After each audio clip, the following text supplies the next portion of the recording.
I don't think we're going to ever get back to a classroom of 30 students. There's going to be more homeschool opportunities out there, so the teachers are going to have a few more choices. There's no parent you speak with who doesn't tell you they're dreading or worried or concerned about what's going to happen in a few weeks' time when they originally were planning for their kids to go back to school. I don't want to send us back to school and then this happen again. So I needed a plan B that's going to give me my safe space to work and give my kids some,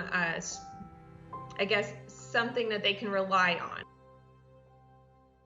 That's been one of the places where people are having trouble connecting, is we are all on various scales of how seriously we're abiding by COVID guidelines. And so trying to find someone who is along the same path as you is kind of difficult. Those are hard questions to ask. This is Victoria, a mother of two living in Austin, Texas. She, like many, has found it difficult to connect with like-minded parents during a pandemic, but she was still able to form a pod.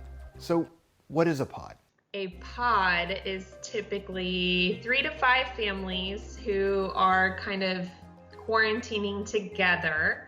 They're doing, like I said, following the same COVID guidelines. Some are being very strict and some aren't at all. And each pod is different depending on your needs. From strict guidelines to more relaxed, there are pods popping up throughout the country. Some go even as far as having a contract, like Victoria's. My pod is 3 other families. We have a contract that says if you're getting out of this range, you gotta let us know. If you're traveling out of state, there's a 2-week quarantine where you'll stay away from the pod. So we have set some boundaries. Time will tell how much conflict that's gonna create. During her search for a pod, Victoria noticed a need in her community, a way for new families to connect and network. So she created Pod Squad. Basically a place where you can go and see people who are in the same area of town as you and following the same COVID risks. When Pod Squad first publicly launched, within 24 hours, 200 families signed up in search of their very own pod. It's maybe not the absolute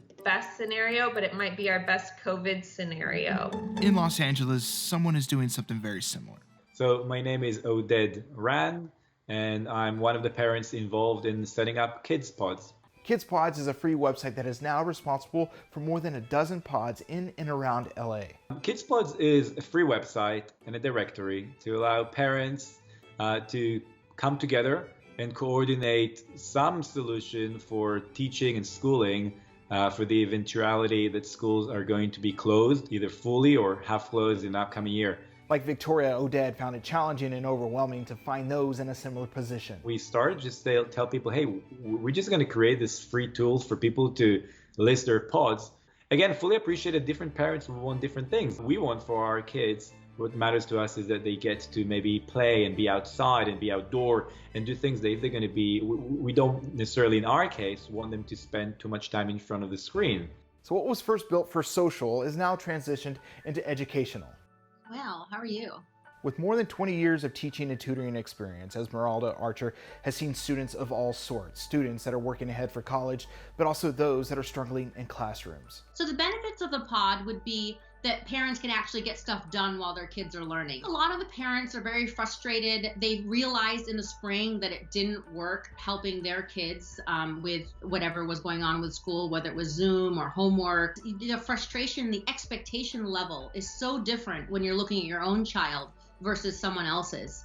So it is easier to have a teacher there or a tutor or someone to help educate your child because their frustration and their expectations are so different than a parent working with your own child. So educational pods has its benefits, but it also has its drawbacks. I could put one tutor in with 6 kids if they were all the same grade level.